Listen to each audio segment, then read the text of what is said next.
Nicola, this is amazing here. I mean, this world here looks exactly like our main exhibition hall or conference stage at OMR. Your colleagues really put in so much work, and it really is like all these chairs, all the stages. That's just simply really, really impressive. Yeah, no, I agree. I mean, like, there's 1,000 chairs over there. There's the big, look at the size of this screen behind us. Just be amazing. I'm looking forward to doing it like on a screen that size one day, right? Yeah, exactly. I mean, you have to come hopefully next year and I show you how it looks in reality. And then you'll be like, whoa, that's exactly what I expected because you've seen it here. I could hang out with you here for a lot longer since I really miss our stages and our exhibition feeling. But I think we are supposed to go back to the real digital world, or to the basic digital world, and continue our conversation there.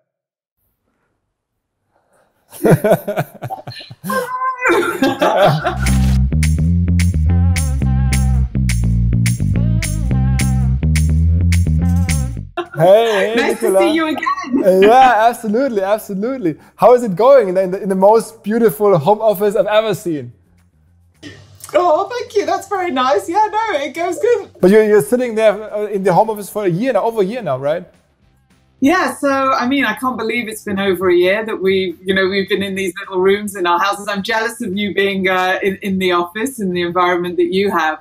But from a personal perspective, I feel lucky and I feel grateful that I'm around with my family and we've been able to support each other through the year.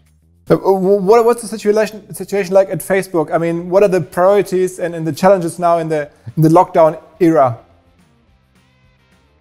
Yeah, so I think it's fair to say that we've pivoted a huge amount over the last year. And first and foremost, the real primary, when I think back to last February, March, was just actually making sure that people could stay connected. Can you imagine how much worse all of this would have been if we hadn't been able to use our various different devices and the platforms to be able to keep in contact with one another? So that was the first area. The second big area has all been around how we can actually give people access to health information. And we built at the top of people's Facebooks and Instagram COVID-19 information centers. And so far we've connected over 2 billion people from over 189 countries to be able to connect through to accurate information from organizations like the World Health Organization or from their own local health ministries. And then the final area that we've really been focusing on is how we can help the economic effort.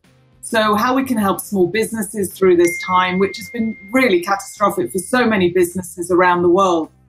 And especially as they've had to, close their doors and actually get to find customers by going online and, again, using our platforms and using products like shops to be able to connect to their customers.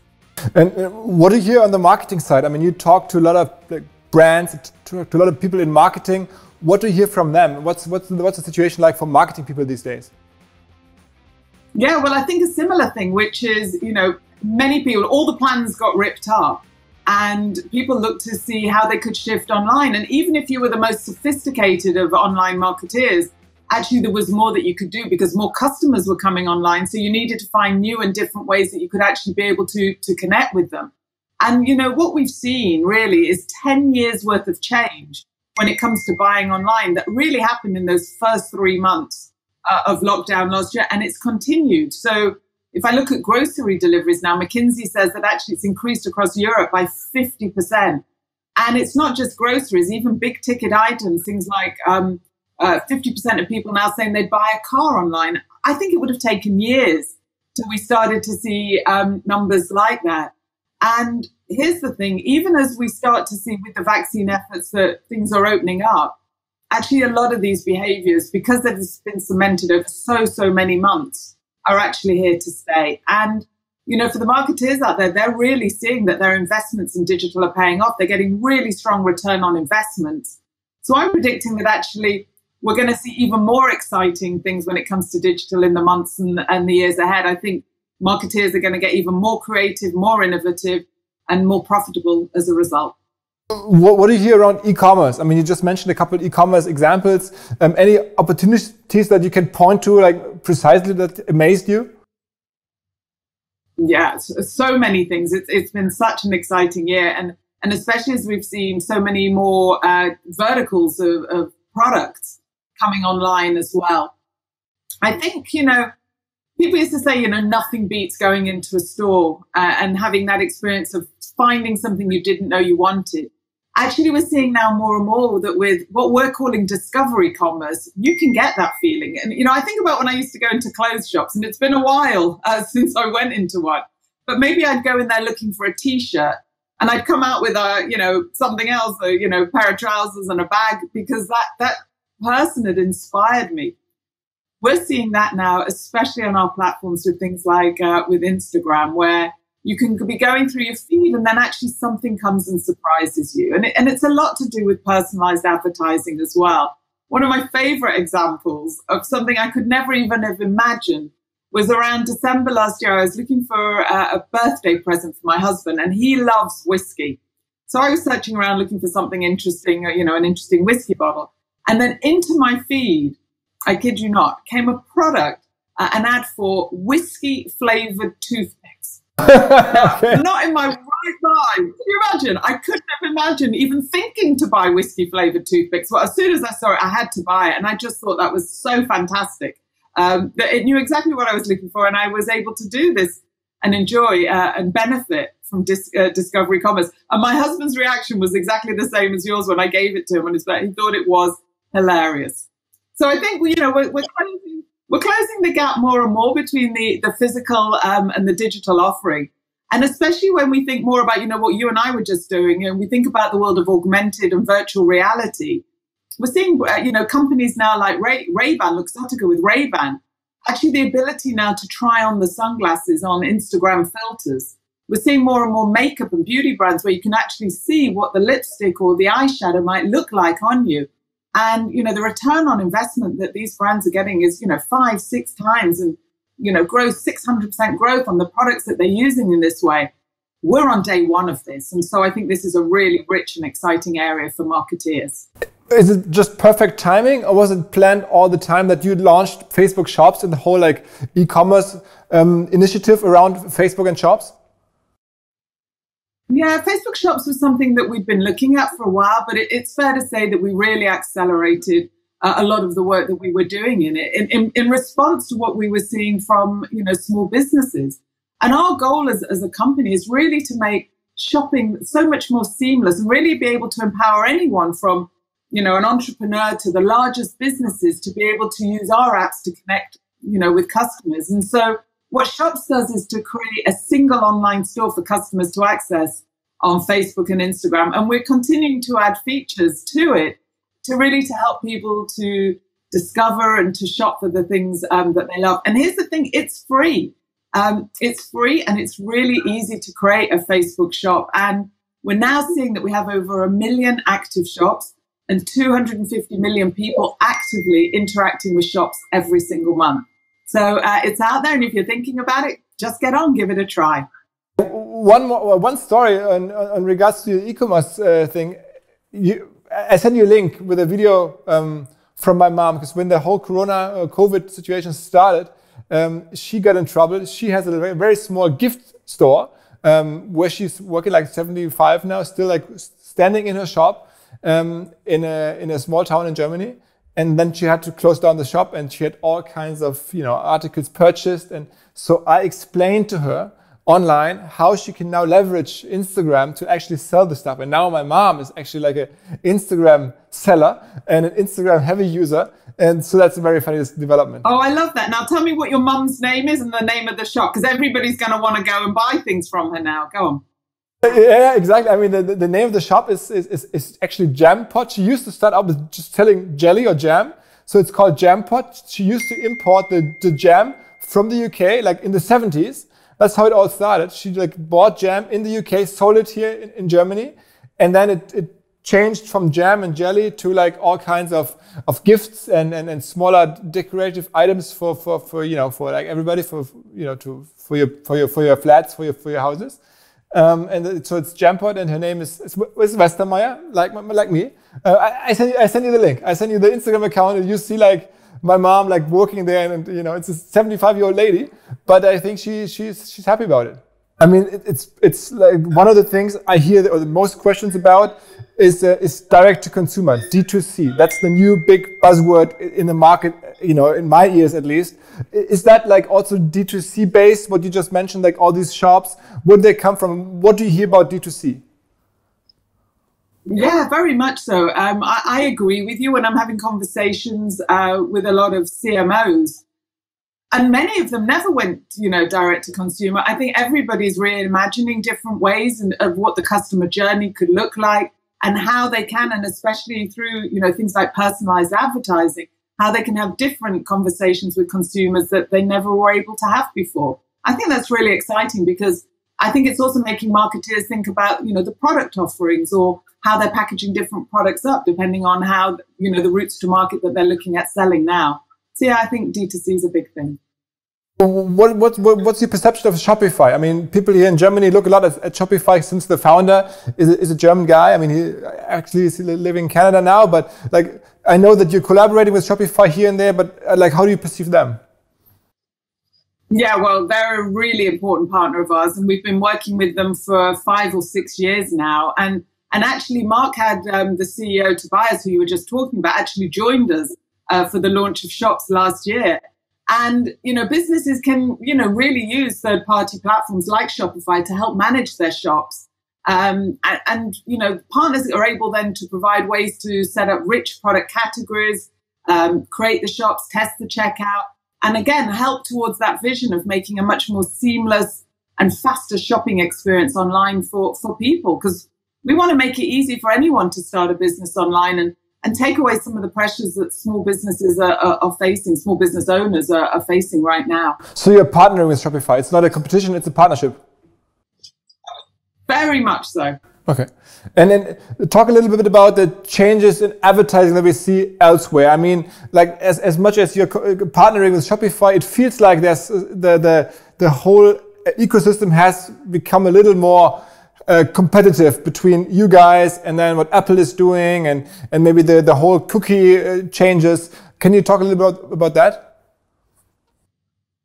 Yeah, absolutely I can. And, you know, we were just talking about small businesses, and actually small businesses out there are incredibly worried about what's happening, because we're already seeing that because of the pandemic and surveys that we're doing, half of small businesses that we're talking to are worried that they might not survive the next 6 months or how long they're going to be able to survive if the current circumstances persist. And for many of them, as we were just talking about, digital marketing has literally been a lifeline. It's been their only way that they've been able to reach out to customers, be able to serve customers. And that's why they've been increasing, you know, the tools that they've been using from a digital perspective. Now, at the heart of that, especially for so many small businesses, has been around, but actually not just small businesses, but actually larger businesses as well, personalized advertising. And personalized advertising is so important because it helps businesses to be able to connect with people, to be able to discover their products. And it allows businesses of all sizes, not just the ones with the biggest budgets, to reach the people who are most likely to be interested in their offers. And without personalized advertising, so many new products or companies would just never get off the ground because they would be targeting their messages to the wrong consumers. It wouldn't be in a timely and a relevant way, and therefore it would be less interesting. And I think at the heart of this conversation is a belief that perhaps you